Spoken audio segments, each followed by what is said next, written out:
ও মাই god, কি arrangement! বরবাদ সিনেমার shooting set থেকে এই পিকচারটি ভাইরাল হয়। রীতিমতো ভাইরাল হওয়ার পরেই সাকিবিয়ানরা লুফে নিয়েছে এবং সবাই অনুমান করতে পারছে এই পিকচারটিতে জাস্ট একটা অনুমান করার মতো একটা ব্যাপার কাজ করছে যে বরবাদের শুটিং সেটে কি পরিমাণে অ্যারেঞ্জমেন্ট করা হয়েছে এবং একটি বাংলা সিনেমা যে বলিউডের সিনেমার চাইতেও বিগ অ্যারেঞ্জমেন্টে হচ্ছে সেটা এই পিকচারে প্রকাশ পাচ্ছে। ভাই ব্রাদার্স, আপনাদের কাছে কি মনে হচ্ছে? এটা কি কোনো অ্যানিমেলের চাইতে কম? এটা কি কোনো বাহুবলীর চাইতে কম? শুটিং সেটের অ্যারেঞ্জমেন্ট দেখে বোঝাই যাচ্ছে যে বরবাদ কোন ধাঁচের কোন লেভেলের সিনেমা হতে যাচ্ছে। সেই সাথে সাথে আরও একটা কথা বলে রাখি, গতকালকে মেহেদী হাসান হৃদয় ভাই বরবাদের অ্যানাউন্সমেন্ট পোস্টার রিলিজ করেছে। সেখানে একটু দ্বিমত আমি দেখলাম সাকিবিয়ানদের মধ্য থেকে কেউ কেউ কিংবা অনেকেই যারা দর্শক রয়েছে তারাও কিন্তু বলছে যে এটা সস্তা একটা প্রমোশন হয়ে গেল, সস্তা একটা অ্যানাউন্সমেন্ট হয়ে গেল। তো তাদের উপরে আপনারা অনেকেই ক্ষিপ্ত। ভাই, এটা আসলে আমাদের বাংলা সিনেমার শাকিব খানের সিনেমা। শাকিব খানকে নিয়ে সিনেমা করতে হলে পরিচালককে ভাবতে হবে যে কাকে নিয়ে আমি সিনেমা করছি।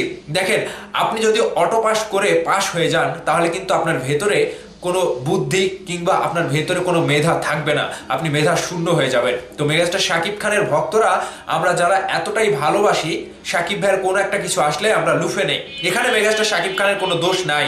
আসলে সেই প্রযোজনা প্রতিষ্ঠান কিংবা সেই পরিচালকের এটার দোষ কিংবা ভুল হতে পারে যে শাকিব খানকে নিয়ে সিনেমা করবেন, সেই সিনেমার প্রমোশন কিংবা অ্যানাউন্সমেন্ট এত লো বাজেটের হবে কেন এবং এত লো মার্কা হবে কেন। তো এগুলো নিয়ে অনেকে কথা বলছে, তাদের দিক থেকে তারা মনে হয় ঠিকই বলছে। আমিও তাদের সাথে একমত যে একটা শাকিব খানকে নিয়ে যখন পরিচালকেরা সিনেমা বানায় তখন তারা মনে করে যে আমরা অটো পাস হয়ে যাব, মানে সাকিবিয়ানদের মাঝে যা এনে ছেড়ে দেবো শাকিব ভাইকে নিয়ে সেটাই তারা লুফে নেবে। না, এটা হবে না। ওই যে দিন শেষে আপনারা শাকিব ভাইয়ের উপর নির্ভর করবেন, শাকিব ভাইকে নিয়ে সিনেমা বানালে হিট, যাতা বানিয়ে এনে হিট করবেন, সাকিবিয়ানরা লুফে নেবে। এটা ভুল করেন, এটা ভুল করেন। তো ওই যে অটো পাসের মতো অবস্থা যেন আপনাদের না হয়, যে আপনারা পরীক্ষা না দিয়ে লেখাপড়া না করেই পাস হয়ে যাচ্ছেন, এরকমটা যদি ভেবে থাকেন তাহলে ভুল হবে। সো ভাই ব্রাদার্স, সাকিবিয়ানদের উদ্দেশ্যে একটা কথাই বলতে চাই যে পরিচালক মেহেদী হাসান হৃদয় তিনি নাটক থেকে উঠে গিয়ে শাকিব ভাইকে নিয়ে যে সিনেমা তৈরি করছেন কিংবা শুটিং সেটে শাকিব ভাইকে নিয়ে যে পিকচারগুলো ভাইরাল হয়েছে, রীতিমতো শুটিংয়ের অ্যারেঞ্জমেন্ট দেখা যাচ্ছে, তো সেই সিনেমার এত বড় একটা বাজেটের সিনেমার অ্যানাউন্সমেন্ট যদি এতটা লোকাল হয় কিংবা এতটা ছোট্ট হয় কিংবা এতটা সাধারণ হয় তাহলে বিষয়টা একটা দুঃখজনক। তো আমি পরিচালকদের উদ্দেশ্যেও বলতে চাই যে আপনারা যে স্বপ্নটা দেখেন শাকিব খানকে নিয়ে সিনেমা বানালেই হিট হয়ে যাবে, এটা ভুল। এখানে আমাদের মেগাস্টার শাকিব খানকে আপনারা ব্যবহার করতে পারছেন না। আর আমাদের মেগাস্টার শাকিব খানের উদ্দেশ্যেও একটা কথা বলতে চাই যে ভাই, আপনি এই সকল পরিচালক থেকে একটু দূরে থাকবেন। এখন দেখা যাক যে বরবাদের ফার্স্ট লুকটা কেমন হয়।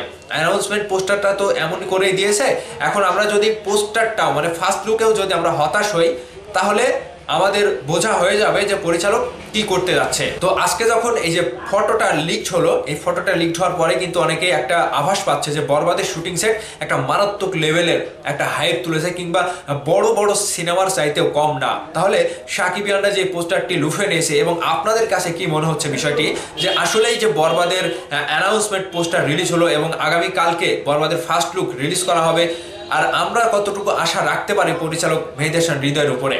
আপনাদের মনে মতামত অবশ্যই ভিডিওর নিচে কমেন্ট করে জানাতে ভুলবেন না। ভালো থাকবেন, সুস্থ থাকবেন। দেখা হবে আগামীকাল বরবাদের ফার্স্ট লুক রিলিজের পরে। ধন্যবাদ সবাইকে।